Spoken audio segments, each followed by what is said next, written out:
ఇక్కడ అన్న ఉన్నాడు. మొన్న మనం ఒక టైటిల్ పెట్టినాం, 30 దేశాలు తిరిగిన ఈ మల్కాజ్గిరి సాఫ్ట్వేర్ ఇంజనీరింగ్ మాటలు వింటే రేవంత్ రెడ్డి పని కథం అని మనం జస్ట్ తమ్లైన్ పెట్టినాం. దాంట్లో అన్న డెవలప్మెంట్ గురించి మాట్లాడినప్పుడు చాలా రీచింగ్ ఉంది. చాలామంది కాల్స్ చేస్తున్నారు.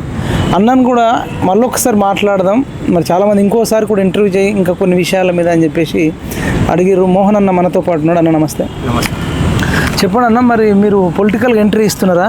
చాలామంది అడుగుతున్నారు. మరి అంత నాలెడ్జ్ పెట్టుకున్నారు. చాలామందికి పొలిటికల్ లీడర్లో నేను కలుస్తా, వాళ్ళకు హాఫ్ నాలెడ్జే ఉంటుంది. ఇంకా వేరే వాళ్ళు రాసి ఇవ్వాలి వాళ్ళకు. ఆ రాసి ఇచ్చిన దాంట్లో కూడా తప్పులు పోతాయి. ఇప్పుడు మొన్న ఇట్లా ఎలక్షన్స్లో వాళ్ళకి సరిగ్గా మాట్లాడడానికి కూడా వస్తలేదు. మీరేమైనా రాజకీయ ఎంట్రీ ఏమైనా ఇస్తారా? అది అట్లాంటిది ఏం లేదండి. మనం సాధారణ మానవులం. నేను మొన్న కూడా చెప్పాను, నేను సీఎం అనుకుంటాను, అంటే కామన్ మ్యాన్. సో మనం ఏదైనా పార్టీ పిలిచిన టికెట్ ఇస్తాను మీరు కూడా అట్లా ఏం లేదండి. సర్వీస్ సొసైటీకి సర్వీస్ చేయాలి అని అంటే 10 అక్కర్లేదు, వితౌట్ 10 కూడా చెయ్యొచ్చు. సో ఎన్నో ఉన్నాయి. ఇప్పుడు గవర్నమెంట్ పాలసీస్ చేస్తుంది. పాలసీస్ చెయ్యాలి అని అంటే రాజకీయ నాయకులు చేయరు. వెనకాల ఒక స్ట్రాటజిస్ట్, ఒక ఎస్ఎంఈ ఉండి, ఒక గ్రూప్ లాగా ఉండి అవి తయారు చేస్తే వాటిని తీసుకెళ్ళి రాజకీయ నాయకులు మేము ఇది చేసినామని చెప్తాడు. ఇప్పుడు మోడీ అయినా అంతే, వేరే వాళ్ళు ఎవరైనా అంతే. సో అట్లాంటి స్ట్రాటజీస్ మేము చేయొచ్చు. ఏదైనా ఒక ఏరియా తీసుకొని, సో ఆ ఏరియా తీసుకొని మేము స్ట్రాటజీ మేనేజ్మెంట్ చేసి ఇవ్వచ్చు. సో అదొకటి స్ట్రాటజీ, ఒకటి ఇంప్లిమెంటేషన్, ఒకటి ప్లస్ రీచింగ్ అవుతుందా ఏంటి. ఏదైనా తీసుకుంటే అది అమలైందా లేదా అనేది మనం చూసుకోవాలి. అది ఇంపార్టెంట్. ఇప్పుడు మనం మొన్న మీరు మాట్లాడినప్పుడు కొన్ని పైన మాట్లాడారు, కొన్ని డెప్త్ మాట్లాడారు, కొన్ని అడుగుతానా మీరు చెప్పండి, అడగమన్నారు. ఈ 370 ఆర్టికల్ రద్దు, నోట్ల రద్దు, ఈ 3 తలాక్ రద్దు, తర్వాత రాజ్యాంగం రద్దు, రిజర్వేషన్ రద్దు అని మన రేవంత్ రెడ్డి గారు చెప్తా ఉన్నారు. మరి ఎట్లా చూడొచ్చు అసలు? నేను ఏ పొలిటికల్ వ్యూ ఇవ్వను మామూలుగా, నేను కామన్ మ్యాన్ కాబట్టి. So let's go with reservation. So reservation for our discussion, నువ్వు నేను డిస్కషన్ చేసుకునేందుకు సరే. ఇప్పుడు ప్రస్తుతానికి రిజర్వేషన్ వివిధ వర్గాలకు ఉంది. దాన్ని ఇప్పుడు మనం 100% చేసేద్దాం. ఆ రిజర్వేషన్ 100% చేసేద్దాం. అప్పుడు సామాజిక న్యాయం జరుగుద్దా? 100% చేసినా కానీ మళ్ళా కొన్ని కుటుంబాలకు అందవు. ఎందుకు అందవు? అది మనం ఎవరు ఆత్మావలోకనం చేసుకోవాలి, దాన్ని ఇంట్రాస్పెక్షన్ అంటారు. ఎవరు చేసుకోవాలి? ఇప్పుడు ఒక కులానికి మనం ఇంత పర్సెంటేజ్ అని రిజిస్టర్ చేసినాం, మనం ఒక ఎక్స్రే లాగా తీసినాం, వాళ్ళ పర్సెంటేజ్ ఇంక్రీజ్ చేసాం, వాళ్ళ సంఖ్య ఎక్కువ ఉందని చెప్పి.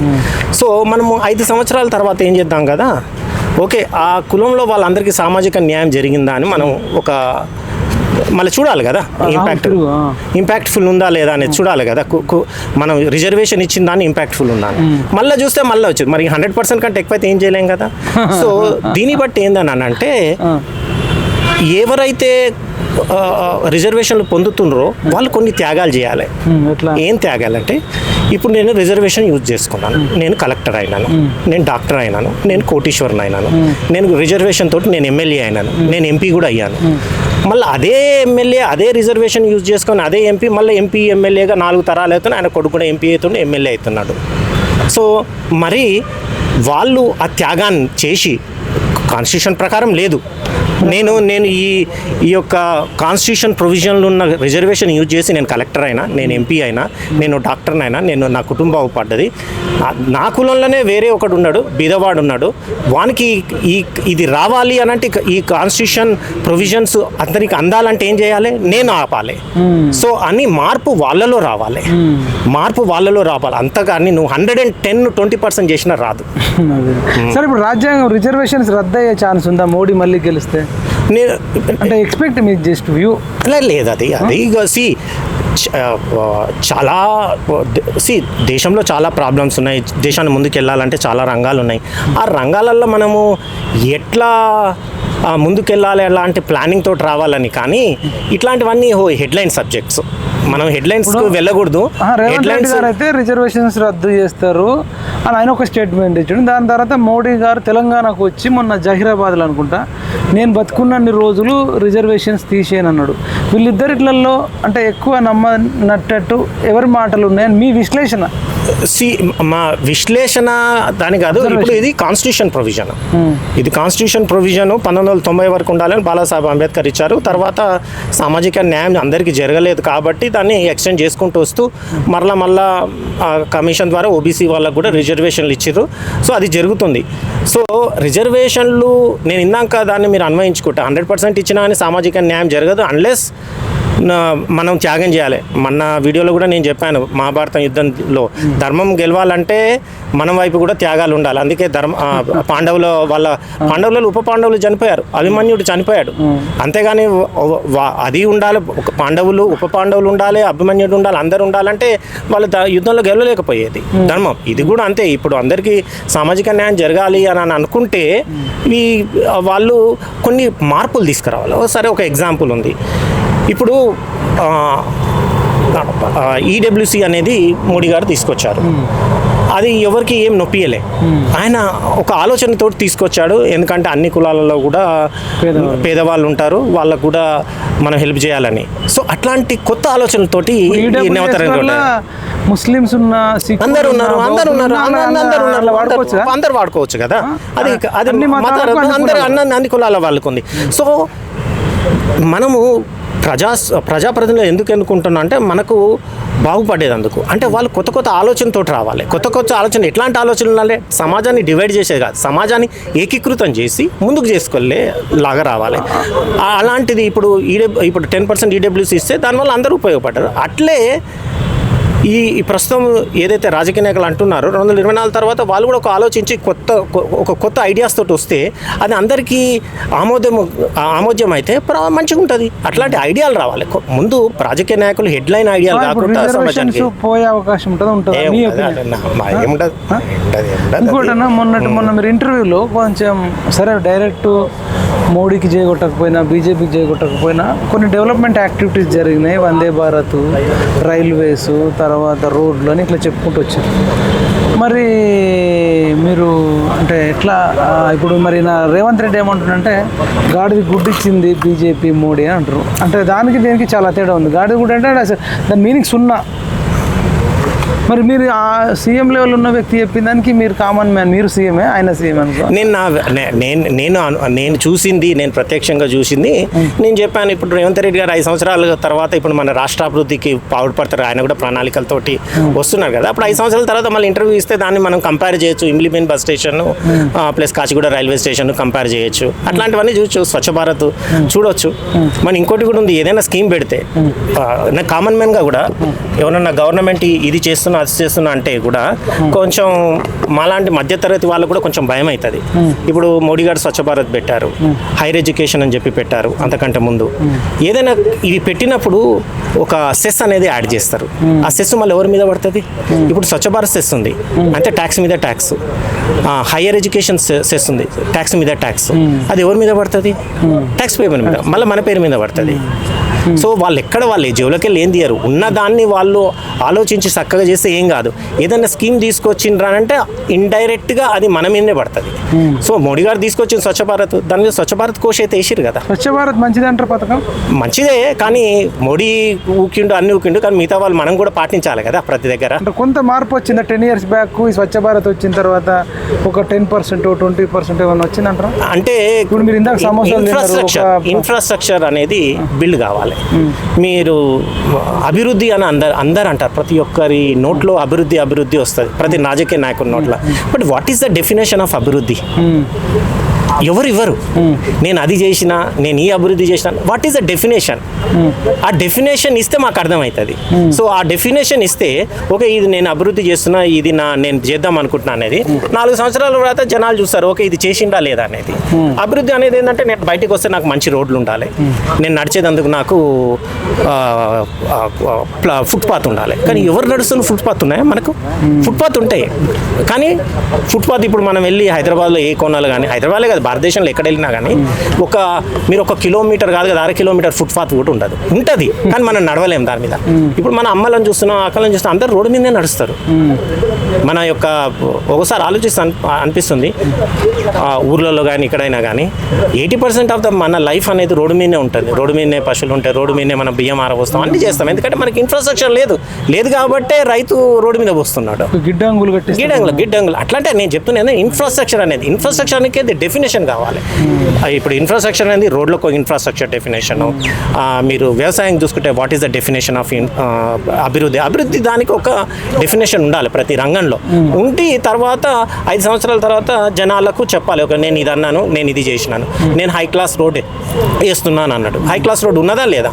ఇంటర్నేషనల్ స్టాండర్డ్ రోడ్ అంటున్నా. ఇంటర్నేషనల్ స్టాండర్డ్ రోడ్లు మన హైదరాబాద్లో ఏదైనా 1 కిలోమీటర్ రోడ్ ఉందా? ఇంటర్నేషనల్ స్టాండర్డ్ రోడ్ లేవంటారు. లేదు, ఇంటర్నేషనల్ స్టాండర్డ్ రోడ్ లేదు. ఎట్లుంటుంది అక్కడ? చాలా దేశాలు ఇప్పుడు మన రాజకీయ నాయకులు కొడుకులందరూ అక్కడనే చదువుతారు కదా, రాజకీయ నాయకులు వాళ్ళ దగ్గర డెఫినేషన్ తీసుకుంటే సరిపోతుంది. మీరు 30 గంటలు పైగా అక్కడ ఎట్లున్నాయి రోడ్లు? అక్కడ ఏంటంటే సో రోడ్లు ఇప్పుడు మనం మనది ఒక కాన్సెప్ట్ ఉంది ఇదివరకు, బిల్డ్ ఆపరేట్ ట్రాన్స్ఫర్ అని. మీకు గుర్తుందో లేదో? అంటే ఒక కాంట్రాక్టర్కి ఇస్తే వాడు బిల్డ్ చేస్తాడు, కొన్ని రోజులు ఆపరేట్ చేస్తారు, తర్వాత ట్రాన్స్ఫర్ చేస్తాడు. బిల్డ్ అని బోల్ట్ అని ఉండేది. మన భారతదేశంలో ఏం జరుగుతుందంటే పేరుకి అవి డాక్యుమెంట్, మన దగ్గర బిల్డ్ నెగ్లెక్ట్ బిల్డ్ BNB అంటాం. మనం బిల్డ్ చేస్తాము, ఇన్ఫ్రాస్ట్రక్చర్ మెయింటైన్ చేయము, మళ్ళీ దాన్ని నెగ్లెక్ట్ చేస్తాము, దాన్ని తీసేస్తాము, బిల్డ్ చేస్తాము. మనం మెయింటైన్ చేయము. ఏ బాత్రూమ్ చూసినా, ఎక్కడ ఇన్ఫ్రాస్ట్రక్చర్ చూసినా కానీ మనం మెయింటైన్ చేయము. We are very poor in maintaining our own infrastructure. We build it but we don't maintain it. ఎట్లా మెయింటైన్ చేయాలంటే ఏం చేస్తారు? ఇది మనలో చేంజ్ రావాలి. ఇప్పుడు నేను చాక్లెట్ తిన్నాను, ఒక ర్యాపర్ ఉంది, సో కింద పడేయకుండా జోలో పెట్టుకొని ఇంటికి వెళ్ళేయాలి. అదే మనము సింగపూర్కి వెళ్ళినా, అదే మనం సింగపూర్ వెళ్ళాం అనుకోండి, వాడు జోలో పెట్టుకొని హోటల్కి వెళ్ళి చెత్త కుండీలు వేస్తాడు. ఎందుకు? అక్కడ కింద వేస్తే ఎంబటే ఫైన్ వేస్తాడు, $100 ఫైన్ వేస్తాడు. సో కొందరు ఇప్పుడు 100% పీపుల్ ఉన్నారనుకోండి, ఒక 100 మంది తీసుకున్నాం అనుకోండి, 50 మంది 60 మంది రూల్స్ ఫాలో అవుతారు. ఒక 20 మంది ఏంటంటే చెప్పాలి ఇది ఉంది ఇది చెయ్యాలి, వాళ్ళు ఫాలో అవుతారు. ఒక 30 మంది ఉంది అనుకోండి, చూసి చెయ్యరు, వాళ్ళకు లా కావాలన్నట్టు ఇంప్లిమెంట్ చేయాలి. మనం ఇంప్లిమెంటేషన్ ఆఫ్ మన దగ్గర కూడా ఉంది. ఇప్పుడు GHMCలో కింద చెత్త వేస్తే ఫైన్ అని ఉంది. ఎంత ఫైన్ కట్టిరు, ఎంత ఫైన్ వసూలు చేసినాం? సో కొన్ని ఇంప్లిమెంటేషన్ అనేది మనము very poor in it. So we are very good. అన్ని డెవలప్డ్ కంట్రీస్లో అన్ని మెయింటెనెన్స్ మంచిగా ఉంటుంది, దాన్ని పాటిస్తారు జనాలు. సో ఇక్కడ మనం కూడా పాటించేటట్టు చెయ్యాలి. మనం పాటించేటట్టు చేస్తే ఉన్నవి మనం యూజ్ చేసుకోవచ్చు. ఇప్పుడు మనం సిమెంట్ రోడ్ కడతాం. సిమెంట్ రోడ్ ఏంటిది? ఒకటి కడితే మనం సిమెంట్ రోడ్ వాళ్ళు ఏం లాభాన్ని అడిగితే మామూలుగా చెప్తారు. ఎవరైనా అడిగితే ఇది 50 సంవత్సరాల మన్నిక ఉంటుందని అంటాం. మన హైదరాబాద్లో సిమెంట్ రోడ్లో 50 సంవత్సరాలు ఉన్నాయా? సిమెంట్ రోజు రోజు చేస్తాడు, తెల్లారొచ్చి వేరే వాడు తోమేస్తాడు, మళ్ళీ వేరే వాడు. అంటే మన దగ్గర కోఆర్డినేషన్ లేదు.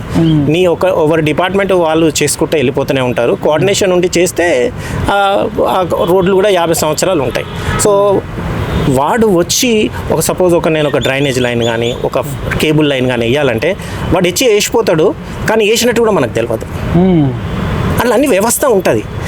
వ్యవస్థ ఉండాలంటే ఏంటిది? పట్టణ ప్రణాళిక అవన్నీ అలానే ఉంటుంది. మన దగ్గర అందరు 70 గజాలు 100 గజాలు ఉన్న వాళ్ళకు ఇవన్నీ కొంచెం కష్టము. అట్లాంటి ఇన్ఫ్రాస్ట్రక్చర్ అట్లాంటి డెవలప్మెంట్ రావాలంటే మనం కూడా కొంచెం త్యాగం చేయాలి. త్యాగం చేస్తే అవుతుంది. మన దగ్గర కూడా చెయ్యొచ్చు. మన ప్రజలు కూడా సహకరించాలి. మన ప్రజాప్రతినిధులు కూడా ప్రజల జీవన ప్రమాణాలను పెంచటానికి చెయ్యాలి. మరి అభివృద్ధి డెఫినేషన్ నేను అన్నియమంటే ఒకటి ఇస్తాను. 1960-70లో మన మంచినీళ్ళు మన పూర్వీకులు ఎక్కడ తాగిరు? మన తాతలు కానీ ఒక షేలల్లో, అది వాగులల్లో, బావులల్లో తాగిరు. 1995లో ఎక్కడ తాగినాం నీళ్ళు? బావులల్లో, చేనులల్లో తాగుతున్నాం. ఎందుకు? పొల్యూషన్ అయిందని. మంచినీళ్ళ నల్లాలా తాగుతున్నాము. ఇప్పుడు మంచినీళ్ళ నల్లా తాగుతున్నాం. కొంచెం బోరింగ్ తోటి తాగినాం. తర్వాత నల్లా నీళ్ళు తాగినాం. ఇప్పుడు నల్లా నీళ్ళు కూడా తాగుతాం. ఇప్పుడు ఏం తాగుతున్నాం? RO వాటర్ తాగుతున్నాం, ప్యూరిఫైర్ తాగుతున్నాం. మరి ఇది అభివృద్ధి లేదా అనేది మీరు ఆలోచించుకోండి.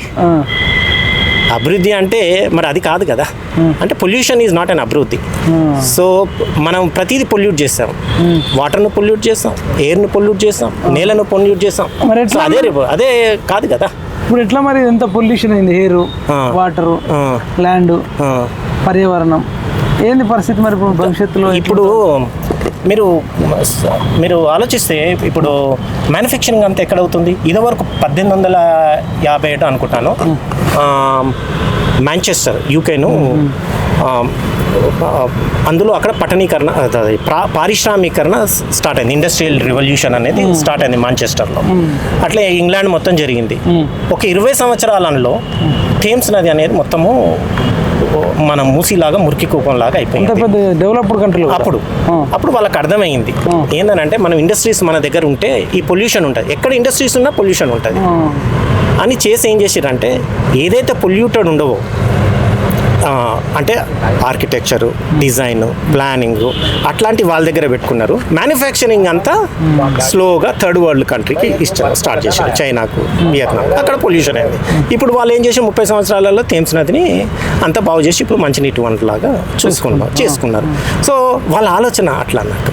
ఇప్పుడు మనం ఇప్పుడు ఫార్మా తీసుకొచ్చాం అనుకోండి, ఫార్మా ఏముంది, మనం మన ఇండస్ట్రీస్ ఏముంది ఎక్కువ ఇప్పుడు హైదరాబాద్లో ఫార్మానే. ఎందుకు? అది పొల్యూటెడ్ కదా, వాళ్ళు ఇక్కడనే చేయాలనుకుంటారు, వాళ్ళు అక్కడ చెయ్యరు. ఎందుకు? అది పొల్యూషన్ అవుతుంది. కంపల్సరీ మీకు వ్యర్థ జలాలు వస్తాయి. ఇప్పుడు మనం మెడిసిన్ తయారు చేసినామంటే మెడిసిన్ తయారు చేసిన తర్వాత వ్యర్థ జలాలు ఉంటాయి, అవి ఎక్కడ పోవాలి? ఎక్కడో ఒక దగ్గర కలపాలి కదా, అది పొల్యూషనే కదా. సో దీనికి కూడా మనం సైంటిఫికల్గా చూసి వ్యర్థ జలాలు లేకుండా చేసి పొల్యూషన్. ఇంగ్లాండ్లో ఏంటంటే వాళ్ళు ఇండస్ట్రీస్ అనేది మా థర్డ్ వరల్డ్ కంట్రీకి పంపించారు. వాళ్ళ స్వార్థం వాళ్ళు చూసుకున్నారు. వాళ్ళ స్వార్థం అని కాదు, వాళ్ళ దేశం కొరకు ఏం కావాలో వాళ్ళు చూసుకున్నారు ప్లాన్. ఇప్పుడు అందరూ అట్లా అనుకుంటే ఎట్లా మరి ప్రొడక్షన్ ఏది ఫార్మా కానీ? ఇప్పుడు మనం కూడా అది it is a challenge to the scientific community to have a zero waste products. Pollution లేకుండా ఉండే అంటే మన జీవన విధానం ఉండాలి, రీయూజ్ ఉండాలి. ఇప్పుడు రీయూజబిలిటీ ఉండాలి. ఇప్పుడు మన రైతు ఉన్నాడు, రైతు ఏం చేస్తాడు? రైతుకు పాడు ఉంటుంది, రైతుకు వ్యవసాయం ఉంటుంది. నేను అంత చేయలేదు, నా అనుభవంతో చెప్తున్నాను. రైతు వ్యవసాయం చేస్తాడు, వ్యవసాయం తర్వాత వచ్చే గడ్డిని ఏం చేస్తాడు? మన పశువుకి వేస్తాడు. పశువు ఏమిస్తుంది? పశువు పాలిస్తుంది, మళ్ళీ పాలతో పాటు మన పేడ అవన్నీ వస్తుంది. పేడ అవన్నీ తీసుకొచ్చి ఏం చేస్తాడు? దాన్ని ఎరువులాగా తయారు చేసి మళ్ళీ పొలంలో వేస్తాడు. ఈ సైకిల్ మనము కట్ చేసినాం, మనం ఎవరు పాడే ఉండట్లేదు. ఇప్పుడు ఆవులు పోయి బర్రెలు అయినాయి. సో ఇవి దీంట్లో అంటే సస్టైనబుల్ డెవలప్మెంట్ అని ఇప్పుడు ప్రతి వరల్డ్లో ఒక వర్డ్ వెళ్తుంది, అది సస్టైనబిలిటీ వరల్డ్ అని అంటే ఏంది? పొల్యూషన్ లేకుండా జీరో కార్బన్ అంటే ప్రకృతికి హాని చేయకుండా మన జీవనాన్ని ఎట్లా సాగించాలి, ఇది నడుస్తుంది. సస్టైనబిలిటీ అంతటా సస్టైనబిలిటీ ఆ ప్రకృతికి సంబంధించిన విధంగా ఎట్లా నడవాలో చెప్తున్నారు. సో ఈ సస్టైనబిలిటీకి కావాల్సిన రూల్స్ ఎవరు తయారు చేయాలి? గవర్నమెంట్లో ఎవరు కూర్చుంటారు? రాజకీయ నాయకులు అంటే ఎవరు? ఎంపీలు, ఎమ్మెల్యేస్. మరి ఈ సస్టైనబిలిటీ గురించి వాళ్ళకి ఐడియా ఉందా? లేకపోతే అట్లాంటి వాళ్ళని మీరు చూసి వెనుకోండి, లేకపోతే అందరం మునిగిపోతాం. ఇప్పుడు మీరు చెప్పిన దాంట్లో ఈ పొల్యూషన్ వల్ల రాజకీయ నాయకుల కొడుకులు, కూతుర్లు, మనమరాలు కూడా ఎఫెక్ట్ అవుతారు కదా.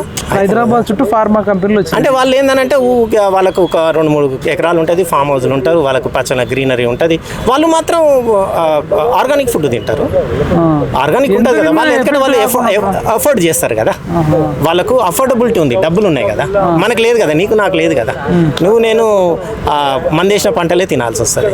ఆర్గానిక్ అంటే రేట్ ఎక్కువ ఉంటుంది.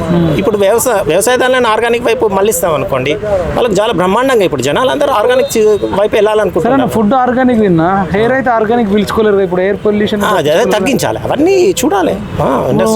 ఇప్పుడు పటాన్ చెరు ఎమ్మెల్యే గూడెం అయిపోలేండి, వాళ్ళ కొడుకు కూడా ఇట్లా హెల్త్ ఛాలెంజెస్ వచ్చి ఎక్స్పైర్ అయ్యింది. అంటే ఎవరికైనా ఎఫెక్ట్ అవుతుంది కదా, అందరికి అవుతుంది. ఎప్పుడన్నా తప్పించుకోగలుగుతాం? తప్పించుకోలేరు కొంతవరకు అంతే. ఇంకా మళ్ళీ అంతా మన యొక్క బాడీ రెసిస్టెన్స్ మన అంతా అవన్నీ ఉంటాయి, అందులో కలిసి ఉంటాయి. So but it will impact it. ఇప్పుడు అది కావచ్చు, ఇప్పుడు మనం ఒక ఫ్లైఓవర్ ఉంది, ఒక ఫ్లైఓవర్ కట్టారు, కల్తీతోటి కట్టారు అనుకోండి, దాని మీద రాజకీయ నాయకుడు పోతాడు, మామూలుడు పోతాడు. కర్మగాని రాజకీయ నాయకుడు విఐపి వెళ్ళినప్పుడు అది కూలిపోతే ఏమవుతుంది? ఆయన కూడా కార్ అయితే పోదు కదా, అది విఐపి అందులోకి వెళ్ళిండు, అప్పుడే కూలిపోయింది అనుకో, ఎవరికైనా ఇంపాక్ట్ అవుతుంది. ఇప్పుడు చాలా మంది రోడ్డు ప్రమాదాలలో చనిపోయిన వాళ్ళు ఎంతమంది ఉన్నారు. అంతే అన్ని సైకిల్ వేస్టేజ్ ఎక్కడ పెట్టాలి? ఇప్పుడు ప్రోడక్ట్స్ వస్తాయి, బై ప్రొడక్ట్స్ వస్తాయి, మిగతా వేస్టేజ్ అయితే ఉంటుంది కదా, అది ఎక్కడ ఉంటుంది? మరి మనము మన దగ్గరికి ఫార్మానే వస్తున్నాయి, వేరే ఇండస్ట్రీస్ వస్తాయి కదా. వాళ్ళు ఏమైందంటే బోర్లు వేస్తే తెల్ల తెల్లటి నీళ్లు రాకుండా నల్లటి నీళ్ళు నల్లటి వస్తున్నాయి. నీళ్ళు పటాన్ చెరువు కానీ, చౌటుప్పల్ సైడ్ కానీ, నాచారం సైడ్ కానీ, నాచారం సైడ్ కూడా వెళ్తే కొన్ని స్మెల్, ఆ కెమికల్ స్మెల్ మనం భరించలేము.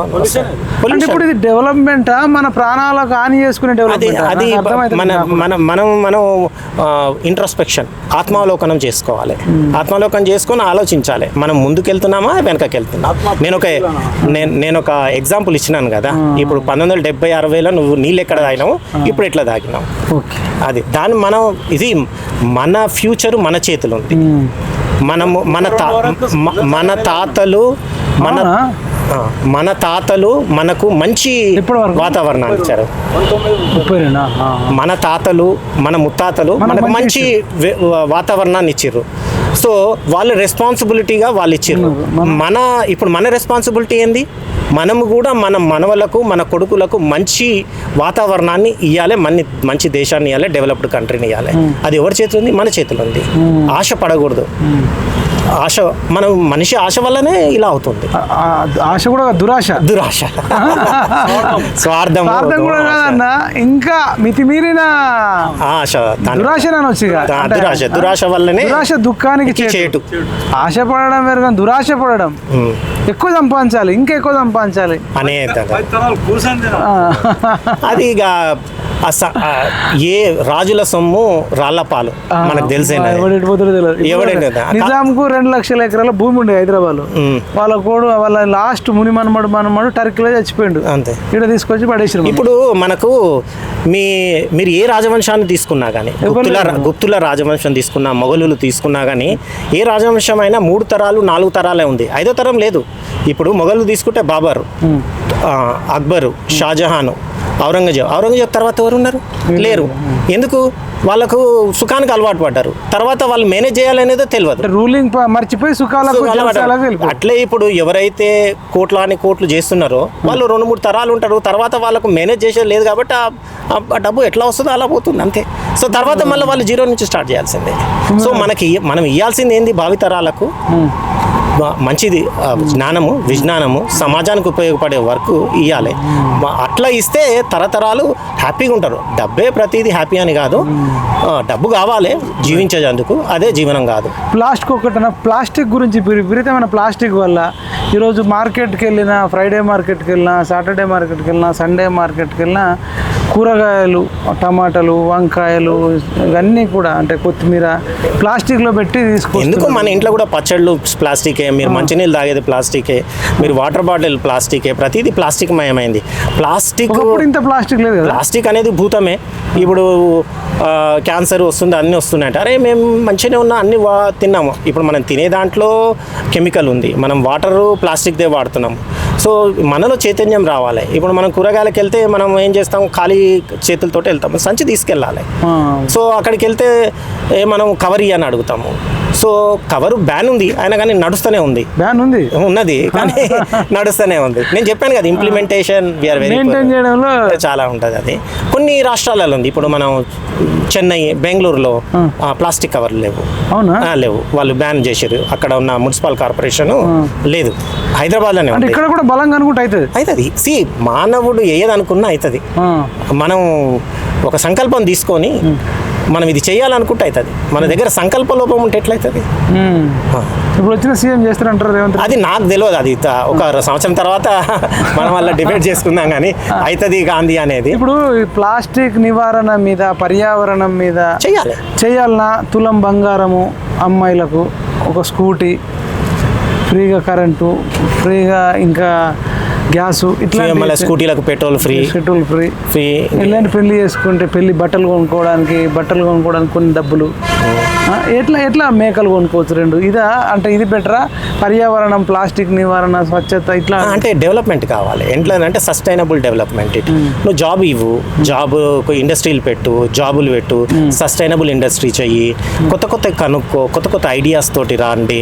సో ఇప్పుడు స్టార్టప్స్ చేయండి. ఇప్పుడు నిన్న నేను చూస్తుంటే ఏమైందంటే, మన స్టార్టప్స్ 224%, అంటే CAGR అంటాడు, కంప్యూటెడ్ యాన్యువల్ గ్రోత్ అని ఉంటుంది. CAGR ప్రతి సంవత్సరం 224% తోటి మనం పెరుగుతున్నాము. 10 ఏళ్ల కింద మన దగ్గర ఒక 400-500 స్టార్టప్స్ ఉంటే ఇప్పుడు 1000 స్టార్టప్స్ ఉన్నాయి.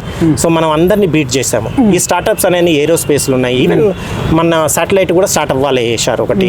సో ఈ స్టార్టప్ మెకానిజం ఉంటే MSME వస్తే మనకు జాబులు కూడా వస్తాయి. మళ్ళీ కుటీర పరిశ్రమ లాగా ఇదివరకు ఇప్పుడు చండూరు కానీ మన భువనగిరి కానీ ఎక్కడ అంతే ప్రతి పోచంపల్లి కానీ ఇంట్లో అన్ని తయారవుతాయి. సో దానివల్ల ఆడవాళ్ళు పొద్దున్నే పని కాగానే చీరలు కానీ అవన్నీ నేసేది, వాళ్ళకు ఇంకొంచెం ఇన్కమ్ వచ్చేది. సో ఇవన్నీ కుటుంబ పరిశ్రమ లాగా రావాలి. ఇప్పుడు ఎలక్ట్రానిక్స్ ఉంది, చిప్ మనం తయారు చేయము. ఇప్పుడు చైనా కానీ అక్కడ కానీ వెళ్తే ఏమవుతుంది, చిప్పులు ఇండ్లలో తయారు చేసి వీళ్ళకి ఇస్తారు. సో అట్లాంటి కుటుంబ పరిశ్రమ లాగా అయింది అనుకోండి, మనం మంచిగా డెవలప్ అవుతాము. ఒకటి ఏంటంటే మన సస్టైనబిలిటీ అనేది ఒకటి ప్రకృతి పరంగా కూడా ఒకటి చూసుకుంటే మంచిదని. దాని కొరకు ఎవరు మాట్లాడతారు ఎవరు చేస్తారు అనేది ఏం కాదు, మనమే దీని గురించి గలం తిప్పాలి, చేయాలి. ఇప్పుడు ఎలక్షన్స్ ఉన్నాయి, May 13 PM ఎవరైతే బాగుంటుంది అనుకుంటున్నారు? ప్రధాని రాహుల్ గాంధీ, కేసీఆర్, మోడీ. రాహుల్ గాంధీ, కేసీఆర్, మోడీ. అంటే రాహుల్ గాంధీ ఇండియా అలయన్సెస్ తోటి చేస్తున్నాడు కదా. రాహుల్ గాంధీ సొంతంగా లేదు కదా. రాహుల్ గాంధీ నేను నిన్న న్యూస్ పేపర్ వింటున్నాను, వాళ్ళ 326 సీట్లలో పోటీ చేస్తున్నారు. కానీ మనకు మార్కు 272 కదా. మరి 326 సీట్లకు పోటీ చేసి 272 సీట్లు మరి అంత పర్సెంటేజ్ వస్తే గ్రేట్ అన్నట్టు. అంటే వేవ్ కాంగ్రెస్ వైపే ఉండొచ్చు అనుకోవచ్చు. అంటే మీరు అంటే 326 ఎంత ఉంది, పోటీ చేస్తూ 272 అంటే ఇంతవరకు నేను చరిత్రలో చూడలేదు. మరి రికార్డ్ బ్రేక్ చేస్తారో మనకు తెలియదు, వాళ్ళు మనకు తెలియదు. పబ్లిక్ ఎట్లా మీ సాఫ్ట్వేర్ సర్కిల్లో డెవలప్మెంట్ చూస్తున్నారండి. అంటే డెసిషన్ లీడరు డెసిషన్ తీసుకోవాలి, నాంచొచ్చు ఏది. 370 ఆర్టికల్ డన్, మంచిగా 370 ఆర్టికల్ ఏం చర్చించకుండా చేసిర్రు. ఇగో మన దేశంలో చాలా సమస్యలు చాలా సంవత్సరాల నుంచి జనాలను డివైడ్ చేస్తున్నాయి. అవి ఎట్లాంటివైతే దేశాన్ని పట్టి పీడిస్తున్న కొన్ని సమస్యలు ఉన్నాయో వాటికి ఫుల్ స్టాప్ పెట్టారు. 370 ఆర్టికల్ రద్దు మంచిది, అందరూ ఒప్పుకున్నారు కదా. అందరూ ఇప్పుడు 370 ఆర్టికల్ వల్ల ఏంది, ఇప్పుడు కాశ్మీర్ అనేది మళ్ళీ ఇంటిగ్రేట్ అయిపోయింది. ఇప్పుడు వాళ్ళు అభివృద్ధి ఫలాలను చూస్తున్నారు. ఇప్పుడు వాళ్ళు డిపెండ్ అయ్యేది యాపిల్ ప్లస్ మన టూరిజము యాపిల్ ఇవి ప్లస్ కొన్ని క్యాష్యూ నట్స్ అవన్నీ కూడా పండిస్తారు. సో వాటి మీద ఉంటుంది. సో వాళ్ళకి ఇప్పుడు మంచి బిజినెస్ అన్నీ వస్తున్నాయి. సో వాళ్ళు ఇక్కడికి వచ్చి చదువుకుంటున్నాం, మనం అక్కడికి వెళ్ళి చదువుకుంటున్నాం. సో వాళ్ళు కూడా డెవలప్ అయిపోతున్నారు. సో అది జరుగుతుంది. కానీ ప్రకృతి విరుద్ధంగా చేయకూడదు, ఎందుకంటే ఇప్పుడే మనం ఇంటిగ్రేట్ కాబట్టి మనం మంచిగా చూసుకోవాలి. ఇంకొకటి POKలో ఉన్న వాళ్ళు అక్కడ ఉన్న వాళ్ళు కూడా ఇప్పుడు మన దేశంలోకి వచ్చి కలుద్దాం అనేది కూడా వచ్చింది. వాళ్ళు కూడా అక్కడ ప్రొసెషన్స్ తీస్తున్నారు. మన న్యూస్ పేపర్లో చూస్తే ఏంటంటే గిల్గిట్ బాల్టిస్తాన్ ఏదైతే పాకిస్తాన్ ఆక్రమించిందో వాళ్ళు కూడా మన దాంట్లో కలుద్దామని అడుగుతున్నారు, వాళ్ళు ఉన్నారు. సో ఏది చేసినా కానీ రక్తపాతం లేకుండా ఆలోచించి దేశాన్ని డివిజన్ లేకుండా చేసే నాయకుడు కావాలి. ఇప్పుడు అట్లాంటి సొల్యూషన్ ఇప్పుడు మీరు అన్నాడు EWS రిజర్వేషన్ తీసుకుంటే ఎవరికి ఏం నొప్పియకుండా అందరిని తీసుకొని చేశారు. 370 ఆర్టికల్ ఏం కాకుండా వెళ్ళిపోయింది. రామజన్మభూమి ఏమీ లేదు, మంచిగా వెళ్ళిపోయింది. అట్లాంటివి కొన్ని దేశాన్ని పట్టి పొడించే సమస్యలని కూడా సాల్వ్ చేసే లీడరు మనకు కావాలి. ఎవరున్నారు ఆ లీడర్ అనేది ప్రజలు చూసుకోవాలి. ఎందుకంటే అందరికీ తెలివిచ్చిండు దేవుడు, ఆ తెలివిని యూజ్ చేసుకొని తక్కువ తెలివి ఉంటుందా మీరు అంటూ చెప్పాలి. అట్లానే లేదు, అంటే వాళ్ళు చదువుకోకపోవడం వల్లనో లేకపోతే పెద్దగా పట్టించుకోకపోవడం వల్లనో మీరు చెప్తే షాక్ అవుతారు. నేను మొన్న KBR పార్క్ పోయినా, ఒక తల్లిని అడిగిన, అమ్మ ప్రధాని ఎవరైతే బాగుంటుంది అంటే అట్లా అంటే ఏంది అంటుంది. అంటే ఆమెకు అర్థమైతే లేదు, ప్రశ్న కూడా అర్థమైతలేదు. మరి నరేంద్ర మోడీ రాహుల్ గాంధీ అంటే కూడా తెలియట్లేదు. అంటే అంతా అమాయకులు పేదవాళ్ళు కూడా ఉన్నారు కదా. దేశం ఇప్పుడు మన 5 చేతులు 5 ఏళ్ళు ఒకే విధంగా ఉండవు. మన సమాజంలో కూడా వివిధ రకాల వాళ్ళు ఉంటారు. వాళ్ళందరినీ కూడా తీసుకుపోయి దేశ అభివృద్ధి స్రవంతిలో వాళ్ళు కూడా ఉండాలి. అందరూ ఉంటారు. వాళ్ళందరినీ తీసుకొని వెళ్ళాలి. కానీ ప్రాధాన్యాన్ని ఉండాలి, వెల్ఫేర్ కూడా ఉండాలి, సంక్షేమం ఉండాలి. కానీ వెల్ఫేర్ సంక్షేమ నిధులు ఎవరికి వెళ్ళాలో కూడా అది కూడా ఉండాలి, అది వాళ్ళకే చేరాలి. ఇప్పుడు బోర్డర్లో ఉన్న సైనికుడు ఉన్నాడు. సో ఆయన యుద్ధం చేస్తున్నాడు, వాళ్ళ ఫ్యామిలీ ఇక్కడ ఉంది. He should be the first person to be given. We have a physical handicapped, వాళ్ళు కూడా they should be the first in the queue to receive our welfare సంక్షేమ పథకాలు ఇప్పుడు సంక్షేమ పథకాలు ఎవరికి అందాలని చెప్పి ఒక లిస్టు తయారు చేయాలి. చేస్తే ప్రాధాన్య క్రమం ఇవ్వాలి, ప్రియారిటీ. ఆ ప్రియారిటీలో ఎవరు ఉండో ఫస్ట్ వాళ్ళని చూసుకోవాలి, వాళ్ళని డెవలప్ చేయాలి. కానీ అందరికి ఇచ్చుకుంటా పోతే కాదు కదా. మణిపూర్ సంఘటన ఎట్లా చూడవచ్చన్నా? నరేంద్ర మోడీ గారు ఫెయిల్యూర్ అంటారు, దాన్ని మీకు ఏమైనా? ఇక టైం చూడాలి. అది నేను దాని గురించి అంత స్టడీ చేయాలి. వ్యవసాయ చట్టాలు ఇప్పుడు మీకు అంటే మరి నరేంద్ర మోడీ ఇప్పుడు సారీ చెప్పినారు. అది మరి ఎందుకు తెచ్చిన, ఎందుకు సారీ? మీకు వ్యవసాయం ఉందా ఎక్కడ? మా ఊర్లో నిజామాబాద్. ఇప్పుడు మీరు నిజామాబాద్లో ఒక 50 బస్తాలు పండించారు, మీరు వచ్చి ఇక్కడ హైదరాబాద్ అమ్ముకోవచ్చా? వడ్లు ఉన్నాయి, ఈడ ఫ్యాక్టరీ కూడా తక్కువకు మిల్లింగ్ ఆడిస్తాను అన్నాడు, ఇక్కడికి తీసుకురావచ్చా మీరు? అట్లా ఆలోచించాలిగా, నిజామాబాద్లో అమ్ముతాం ఎక్కువ. మరి ఇక్కడ అక్కడ ధర తక్కువ ఉంది, ఇక్కడ ధర ఎక్కువ ఉంది అనుకోండి, తీసుకురావచ్చా? ఆలోచించండి. ఒకే దేశము, ఒకే ప్రజం, ఒకే చట్టం ఉన్నప్పుడు రైతు కూడా ఎక్కడ ఆయన ప్రొడ్యూస్ ఎక్కడ అవసరం ఉంటే అక్కడ అమ్ముకునేటట్టు చూసుకోవాలి. రైతు బాగుపడేవి ఏవైనా సరే మనం వాళ్ళకి ఇవ్వాలి. ఎందుకంటే ఇప్పుడు రైతన్నలు తక్కువైపోతున్నారు, రైతు వ్యవసాయం చేయట్లేదు. ఎందుకు? ఇప్పుడు నాకు వ్యవసాయం చేయాలనే చాలా ఇష్టం, కానీ నేను కొనలేను ఎకరం. ఎందుకంటే 2 కోట్లు 3 కోట్లు అయింది, నా దగ్గర అంత డబ్బు లేదు. నాకు వ్యవసాయం చేయాలన్నా కానీ నేను చేయలేను. ఇక ఉన్న రైతు ఏంది, నాకు ఆల్రెడీ 2 కోట్లు ఉంది కదా, ఇంకెందుకు నేను చేసేదాన్ని వదులుకుంటున్నాడు. ప్లస్ ఇన్పుట్ అవన్నీ ఉన్నాయి. దాని గురించి స్టడీ చేసిరా? ఇప్పుడు హర్యానా, పంజాబ్ రైతులు వాళ్ళు ఏదో కొన్ని డిమాండ్లు తీసుకొచ్చినారు, అవి నెరవేర్చండి అని చెప్పేసి మళ్ళా ఢిల్లీ చుట్టూ వ్యవసాయ చట్టాలు రద్దుకు మళ్ళా వర్షన్ 2 కూడా చేసారు. కానీ తర్వాత ఆటోమేటిక్ అది ఫిజిల్ అవుట్ అయిపోయింది. దాని గురించి నేను స్టడీ చేయలేదు. కానీ ఏదైనా సరే రైతుకు ఉపయోగపడేది ఏదైనా మనము చెయ్యాలి. వాళ్ళు కూడా రైతులు కూడా ఆలోచించాలి, మాకేం కావాలనే డిమాండ్స్ పెట్టాలన్నట్టు. అంటే సాధ్యమయ్యే డిమాండ్స్ పెట్టాలి. సాధ్యమయ్యే డిమాండ్స్, సాధ్యం కాని డిమాండ్స్ కూడా పెట్టి వాళ్ళకి ఏదైతే అవసరమో. ఎందుకంటే ఫుడ్ ఉంటేనే ప్రతి ఒక్కటి మనకు ఫుడ్ సెక్యూరిటీ ఈజ్ ఇంపార్టెంట్. ఇన్ని 140 కోట్ల మందికి మనకి ఏం కావాలి? ఫుడ్ కావాలి. ఫుడ్ కావాలంటే మన ప్రాధాన్యాలలో ఫస్ట్ ఫుడ్ ఉండాలి. ఫుడ్ సెక్యూరిటీ, ఎనర్జీ సెక్యూరిటీ, ఇవన్నీ సెక్యూరిటీస్. Food securities first. మనకు ఫుడ్ లేకుంటే కష్టం. ఇప్పుడు మనకు వరి పండిస్తున్నాం, గోధుమ పండిస్తున్నాం, మరి పప్పు ధాన్యాలన్నీ మనం ఈజిప్ట్ నుంచి దిగుమతి చేసుకుంటున్నాము. ఆయిల్, పామ్ ఆయిల్ మలేషియా నుంచి దిగుమతి చేసుకున్నాం. ఇంకా మనం సెల్ఫ్ రిలయంట్ కాలేదు. సో ఇవన్నీ మనం ఆలోచించాలి. అంటే దీనివల్ల ఏమవుతుంది, మనం ఆర్జించిన విదేశీ మార్గద్రవ్యం బయటికి వెళ్ళిపోతుంది. సో రైతులకు గవర్నమెంట్ సపోర్ట్ చేస్తూ వాళ్ళకి ఏమైతే కావాలనో పనిముట్లు, సాధనాలు అవన్నీ ఇస్తూ ఆర్గానిక్ ఫార్మింగ్ చేస్తూ, ఆర్గానిక్ ఫార్మింగ్ అయితే ఏంటంటే జీరో ఇన్పుట్, అంటే జీరో కాస్ట్ వ్యవసాయం అనే దాని మీద కొంచెం చేస్తే మనకు మంచిదే, వాళ్ళకు మంచిదే, దేశానికి మంచిదే. పొల్యూషన్ ఉండదు, ఏది ఉండదు. కానీ రైతులు మాత్రం కంపల్సరీ వాళ్ళను చూసుకోవాలి. ఫస్ట్ ప్రాధాన్యాలలో మనం రైతుకు ఎంత చేసినా మనం తక్కువనే.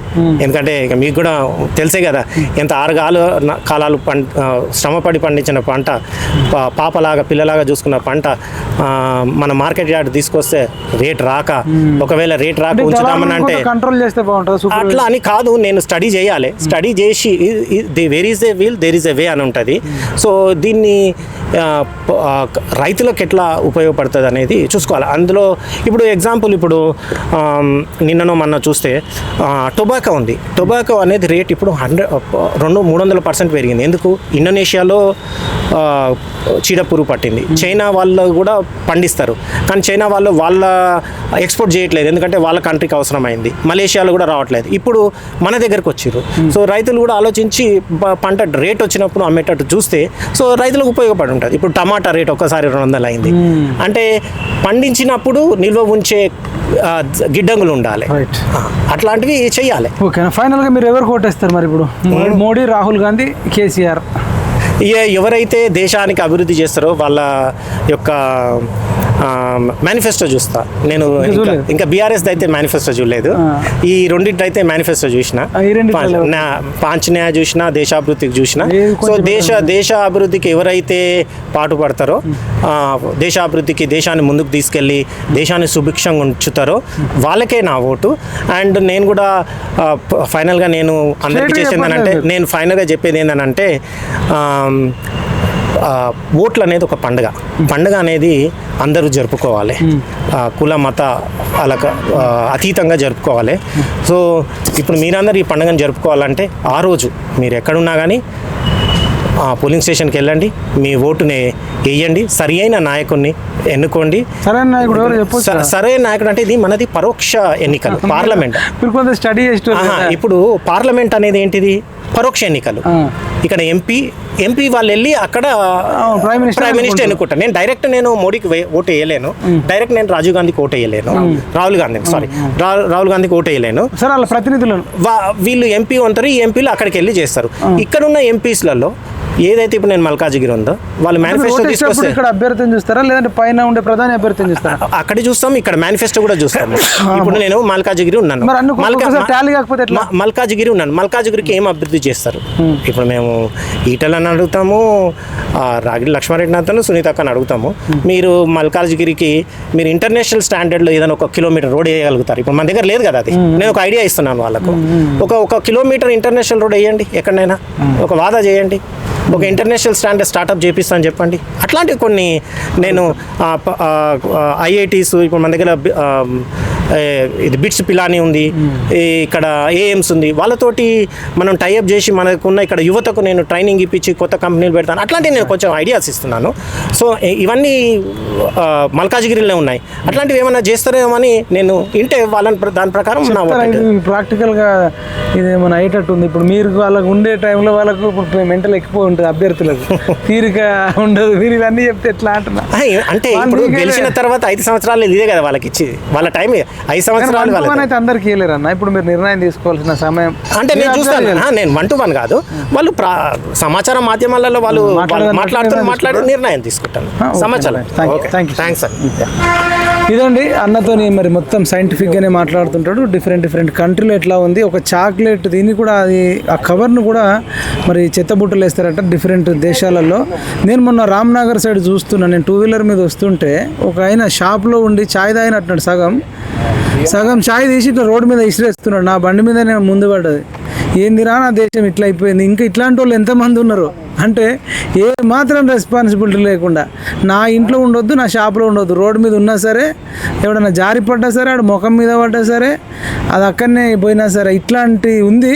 మనందరం కూడా ప్రతి ఒక్కరి బాధ్యత. మా పిఎంఆర్ టీవీ ఛానల్ నుంచి చెప్తున్నాం, అనేక దేశాలు మారినాయి టెక్నాలజీతో పాటు సస్టైనబుల్ డెవలప్మెంట్ అని. ఈ అన్ని చిన్న చితక డిసిప్లిన్ లేకుండా, స్వచ్ఛ భారత్ లేకుండా మనం ఏడ పడితే ఆడ అరటి పండ్లు తిని ఆ రోడ్డు మీద పడేయడం, వాడు బండి మీద వచ్చి జారిపడడం, లేదంటే ఇంట్లో ఏదన్నా పాసిపోయిన అన్నం ఉంటే తీసి ఆ ఇంటెనక ప్లేస్లో ఏదైనా ఖాళీ ప్లేస్ ఉంటే ఆడ పడేయడం, కూరలు పడేయడం, బీర్ సీసాలు తాగి బీర్ సీసాలు పడేయడం, ఛాయ్ ఏడైనా రోడ్ల మీద తాగి అటు అవతల పడేయడం. ఇవన్నీ దయచేసి మనం మానుకుందాం. పిఎంఆర్ టీవీ ఛానల్ నుంచి మేము రిక్వెస్ట్ చేస్తున్నాం. మేము కూడా మారుతున్నాం, మారడానికి ఇంకా ట్రై చేస్తూనే ఉంటాం, మారదాం. మీరందరూ కూడా 1,00,000 మంది అన్న మారి ఆ 1,00,000 మంది ఇంకో 1,00,000 మందికి చేసి ఫస్ట్ మన తెలంగాణను, తెలుగు రాష్ట్రాలను, భారతదేశాన్ని కూడా ఫస్ట్ క్లీన్ అండ్ గ్రీన్గా చేసుకునే బాధ్యత మనందరిది. దయచేసి ఎవ్వరు కూడా తిన్నది తాగింది పనికిరాని చెత్తను తీసి రోడ్ల మీద పడేయొద్దని మీ అందరికీ విజ్ఞప్తి చేస్తూ, జై తెలంగాణ, జై జవాన్, జై కిసాన్, జై హింద్.